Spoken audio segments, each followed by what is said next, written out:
नमस्कार प्रिय विद्यार्थियों, चित्रा ट्यूशन क्लासेस के इस प्लेटफॉर्म पे आपका पुनः हार्दिक स्वागत और अभिनंदन। प्रिय विद्यार्थियों, कल हमने देखा था प्रेजेंट इंडेफिनिट टेंस का पॉजिटिव सेंटेंस यानी सकारात्मक वाक्य। आज हम देखेंगे इसी टेंस के अंदर नेगेटिव सेंटेंस और इंटरोगेटिव सेंटेंस किस प्रकार से बनाए जाते हैं। तो शुरू करते हैं बिना टाइम वेस्ट किए हैं negative sentence present indefinite tense के अंदर।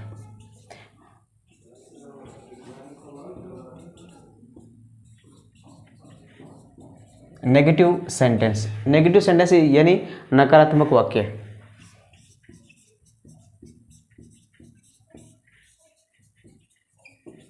नकारात्मक यानी सारे के सारे जो ऐसे सेंटेंस जिसमें नहीं या ना का प्रयोग किया जाता हो वो सारे के सारे नेगेटिव सेंटेंस होते हैं। यानी पूरे स्टेटमेंट को पॉजिटिव से नेगेटिव में बदल दे वो सारे के सारे नेगेटिव सेंटेंस या नकारात्मक वाक्य होते हैं। प्रेजेंट इंडेफिनिट टेंस का मेरा जो पिछला जो वीडियो है उसके अंदर मैंने नियम बता रखे हैं। उसी नियम के आधार पर हमें नेगेटिव और इंटरोगेटिव सेंटेंस का जो निर्माण करने का प्रयास करेंगे। तो सबसे पहले हम सूत्र देखते हैं। सबसे पहले आपको बताया, कल मैंने बताया था कि किसी भी सेंटेंस को निर्माण करने के लिए सबसे पहले कर्ता, क्रिया को करने वाला कर्ता होता है, वो लगाएंगे। इसके बाद में इस टेंस के अंदर डू या डज का प्रयोग करेंगे। इसके बाद में चूंकि वाक्य सेंटेंस नेगेटिव है तो नेगेटिव के लिए हमें नोट एडवर्ब का प्रयोग करेंगे। प्रिय विद्यार्थियों, नोट एडवर्ब होता है। इसके बाद में वर्ब की फर्स्ट फॉर्म और उसके बाद में ऑब्जेक्ट और इसके बाद में जो भी सेंटेंस के अंदर बचा हुआ अदर वर्ड जो भी वो अंत में लिखेंगे। तो सबसे पहले सब्जेक्ट यानी कर्ता। यहाँ पे एक बात समझने वाली बात है कि एक वचन कर्ता हो यानी सिंगुलर अगर सब्जेक्ट हो तो हम किसका प्रयोग करें और प्लूरल सब्जेक्ट हो तो किसका प्रयोग करेंगे। यानी एक वचन करता हो तो डज का प्रयोग करते हैं और बहुवचन यानी प्लूरल सब्जेक्ट हो तो हमें डू का प्रयोग करेंगे। इस प्रकार से बाकी नियम यथावत है। तो शुरू करते हैं एक उदाहरण के द्वारा। हम समझते हैं कि किस प्रकार से सेंटेंस का निर्माण हम करेंगे। तो देखिए,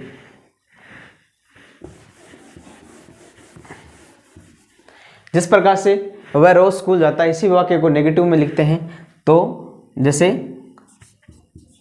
रामू रोज स्कूल नहीं जाता है। ता है, ये जो हिंदी में पहचान है वही रहेगी प्रेजेंट इंडेफिनिट टेंस के अंदर। तो रामू यहाँ करता है वो एक वचन है, तो हिंदी में अंग्रेजी में लिखेंगे रामू। हिंदी में रामू, अंग्रेजी में लिख दिया हमने रामू। और यहाँ पे कर्ता एक वचन है, रामू एक वचन है, तो एक वचन के साथ में किसका प्रयोग करेंगे, डज का प्रयोग करेंगे। यहाँ पे कर्ता अगर बहुवचन होता तो हमें डू का प्रयोग कर लेते। तो रामू के साथ में डज का प्रयोग करेंगे। रामू एक वचन है, देखिए एक है तो बहुत सारे, एक दो तीन, इस प्रकार से वो याद कर सकते हैं। तो रामू डज, इसके बाद में नोट है तो नोट का प्रयोग कर लेंगे। इसके बाद में वर्ब की फर्स्ट फॉर्म मैंने आपको बताया था कि हिंदी में जो पहचान होती है उसको अगर काट करके ना जोड़ें तो जानना। जानना अंग्रेजी में क्या होता है, गो होता है, और गो की फर्स्ट फॉर्म गो ही होती है। तो हमें यहाँ पे क्या चाहिए, सूत्र में देखो वर्ब की फर्स्ट फॉर्म चाहिए, तो हमें गो लगा देनी है यहाँ पे। ठीक है, आगे कोई स्थान है ऑब्जेक्ट के रूप में तो निश्चित रूप से मैंने कल आपको बताया था टू लगाया जाता है और आगे लिख देंगे स्कूल। और एडवर्ब के रूप में यहाँ पे रोज है, तो रोज को अंग्रेजी में लिखेंगे डेली। रोज को क्या लिखेंगे, डेली। तो इस प्रकार से ये सेंटेंस बन जाएगा। तो रामू रोज स्कूल नहीं जाता है, Ramu does not go to school daily. इस प्रकार से तो ये नेगेटिव सेंटेंस होते हैं प्रेजेंट इंडेफिनिट टेंस के लिए। इसी प्रकार से एक और सेंटेंस लेते हैं, जैसे वे दोनों क्रिकेट नहीं खेलते।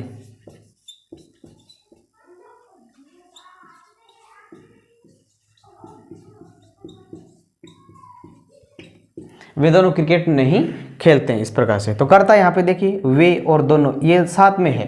कई बार विद्यार्थियों को कंफ्यूज हो जाता है कि कर्ता के साथ में जो जुड़ा शब्द है वो अंग्रेजी में भी उसके साथ में जोड़ करके ही लिख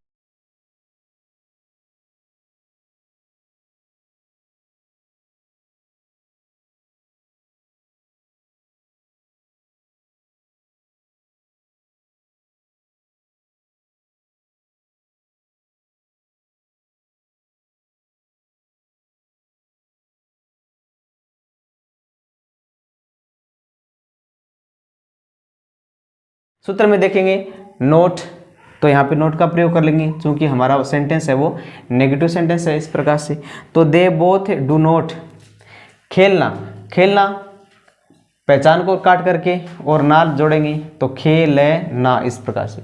और खेलना अंग्रेजी में होता है प्ले। हमें प्ले की कौन सी फॉर्म चाहिए, सूत्र में दे रखा है वर्ब की फर्स्ट फॉर्म चाहिए, पहली फॉर्म चाहिए। तो प्ले की फॉर्म में जो पहली फॉर्म होती है वो प्ले ही होती है।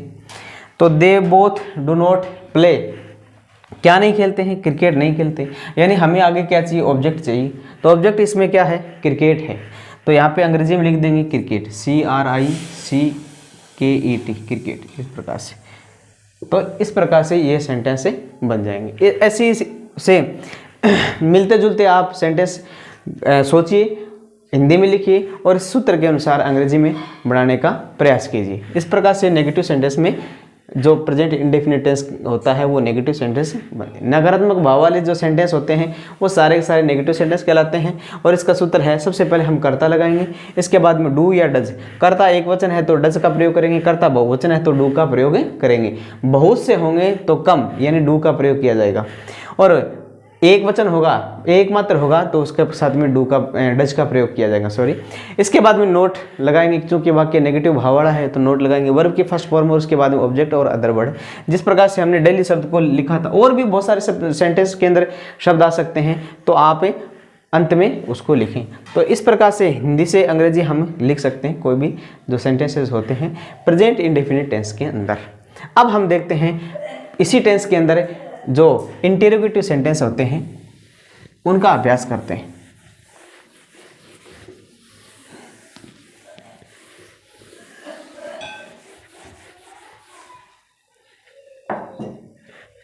इंटेरोगेटिव सेंटेंस,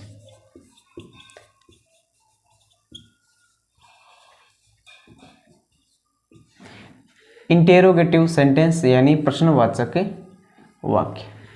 प्रश्नवाचक वाक्य दो प्रकार से लिखे जाते हैं। प्रश्नवाचक वाक्य जिस प्रकार से, एक होता है HV से शुरू, एक किससे शुरू होता है, HV से शुरू, दोनों को ही देखेंगे। और दूसरे होते हैं WH वर्ड से शुरू।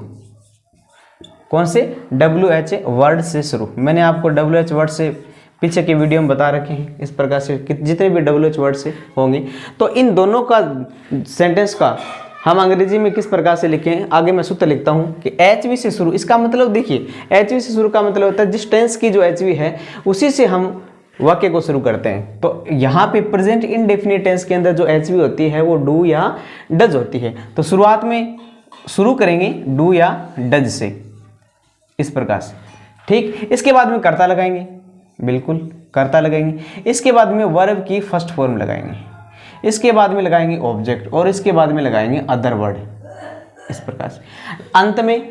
अंत में प्रश्नवाचक चिन्ह, क्योंकि वाक्य क्या है, इंटेरोगेटिव है, प्रश्नवाचक वाक्य है तो प्रश्नवाचक चिन्ह लगा देंगे। पॉजिटिव सेंटेंस में जो फुल स्टॉप लगाया जाता है यानी पूर्ण विराम लगाया जाता है। WH वर्ड से शुरू, इसका मतलब है सबसे पहले क्या लगाएंगे, WH वर्ड्स लगाएंगे। सेंटेंस के अनुसार, वाक्य में जो WH वर्ड होगा उसी के अनुसार हम लगा देंगे, इस प्रकार से। आगे लगाएंगे डू या डज का प्रयोग करेंगे। किसका प्रयोग करेंगे, डू या डज। कर्ता के अनुसार, हम संस्कृत में हिंदी में पढ़ते हैं, कर्ता के अनुसार ही क्रिया लगाई जाती है, इस प्रकार से। तो WH वर्ड, उसके बाद में डू या डज का प्रयोग करेंगे। इसके बाद में करते हैं सब्जेक्ट का प्रयोग, इसके बाद में वर्ब की फर्स्ट फॉर्म का प्रयोग करेंगे, ऑब्जेक्ट का प्रयोग करेंगे और अदर वर्ड इस प्रकार से कर देंगे और प्रश्नवाचक चिन्ह।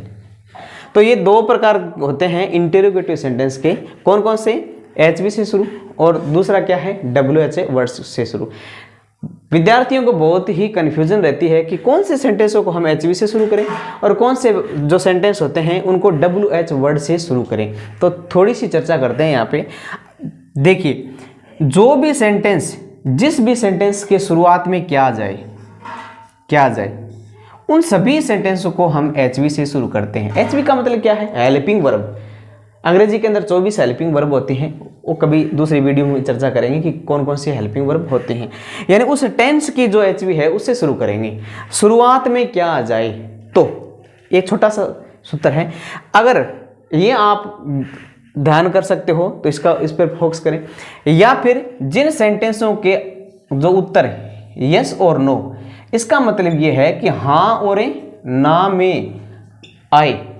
बहुत सारे सेंटेंस होते हैं जिसका उत्तर हाँ और ना में आएगा, प्रश्नवाचक जो सेंटेंस होते हैं उनको हम एचवी से शुरू करते हैं। उनको हम किससे शुरू करेंगे? एचवी से शुरू करते हैं। एक नंबर बात ये होगी इसके लिए। दूसरी बात देखते हैं, दूसरी बात है WH वर्ड। WH वर्ड कौन से होते हैं और कौन से सेंटेंस होते हैं जिनको हम WH वर्ड से शुरू करें? तो प्रिय विद्यार्थियों, यदि किसी भी सेंटेंस का उत्तर, क्योंकि प्रश्न है तो प्रश्न का उत्तर होगा, प्रश्नवाचक वो सेंटेंस है ये, तो उसका उत्तर होगा, पूछ रहा है प्रश्न के रूप में। जिन सेंटेंसों के उत्तर आएगा, इसका उत्तर ए वर्ड यानी एक शब्द के अंदर आए, ठीक है ना, अरे या फिर किसी भी सेंटेंस या किसी बात के रूप में आए, लंबी चौड़ी बात के रूप में आए, उनको हमें WH वर्ड से शुरू करते हैं। उस सेंटेंस के अनुसार WH वर्ड से शुरू करते हैं। तो दो बात ध्यान में रखनी है आपको। देखिए, अगर सेंटेंस के शुरुआत में क्या आ जाए, HV से शुरू करेंगे। अगर या फिर क्या बीच में आ जाए, क्या, कौन, कहाँ, कैसे, इस प्रकार से ये बीच में आ जाए किसी भी सेंटेंस के, यानी कर्ता और वर्ब के बीच में आ जाए कहीं पर भी, तो हमें WH वर्ड से शुरू करेंगे। ये छोटा तरीका है। या फिर इस बात को याद रखिए कि किसी भी सेंटेंस का उत्तर होगा हाँ और ना में, यस और नो में आए, तो हम HV से शुरू करेंगे। या फिर जिन सेंटेंसों का जो उत्तर होगा वो ए वर्ड यानी एक शब्द के अंदर आए, अरे या फिर किसी भी सेंटेंस के रूप में आए, तो हम उन सेंटेंसों को शुरू करेंगे WH वर्ड से, इस प्रकार से। तो शुरू करते हैं, उदाहरण के रूप में देखेंगे इन दोनों सेंटेंसों को किस प्रकार से बनाते हैं।